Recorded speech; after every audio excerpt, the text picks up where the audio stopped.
Hello everyone, welcome to my another new video. আজকের ভিডিওতে আমি দেখাবো আমি ফার্স্ট টাইম একটু ভিন্নভাবে পাকোড়া বানালাম। এটা আমি আগে কখনো বানাইনি, সো আজকে ফার্স্ট ট্রাই করছি, সেটাই শেয়ার করছি আমি। ডালের বড়া বা পাকোড়া বানানোর জন্য আমি ফার্স্টে কাঁচামরিচ কুচি কুচি করে কেটে নিয়েছি।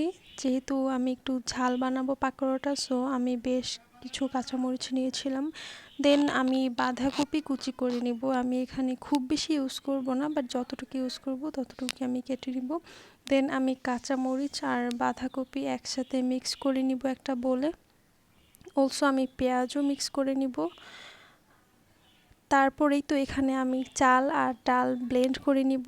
এই ট্রিক্সটা আমি আমার শাশুড়ির কাছ থেকে শিখেছি। যদি ডালের সাথে অল্প একটু চাল দেওয়া যায়, দেন পাকোড়াটা অনেক বেশি ক্রিস্পি হয়। সো আমি এখানে 2 কাপ পরিমাণ ডালের সাথে 1 কাপ পরিমাণ চাল নিয়েছি। এই তো ব্লেন্ড করা শেষ। এখন আমি এগুলোর সাথে পেঁয়াজও অ্যাড করব। দেন যত মশলা আছে, হলুদ গুঁড়া, মরিচ গুঁড়া, আরও কিছু মশলা দিয়েছিলাম, সবগুলো নিজের পরিমাণ মতো আসলে দিয়ে দিয়েছিলাম আমি। ঝালটা আসলে সম্পূর্ণ নিজের অনুযায়ী দিতে হবে, যে আপনি কতটুকু ঝাল খাবেন সে অনুযায়ী। তারপরে তো সব মশলা মিক্স করার পর আমি এগুলোকে একটু ভালোভাবে মিশিয়ে নিব। দেন আমি প্যানে তেল দিয়ে, তেল গরম করে ওখানে আমি দিয়ে দিব পাকোড়াগুলো।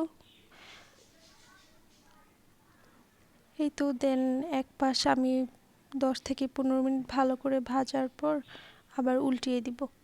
এগুলো এমনভাবে ভাজতে হবে যেন অনেক বেশি ক্রিস্পি হয়। আর এগুলো চাইলে ডুবা তেলেও ভাজা যায়, যেহেতু অল্প তেলে হয়, সো এই জন্য আর আমি ডুবা তেলে ভাজি নাই।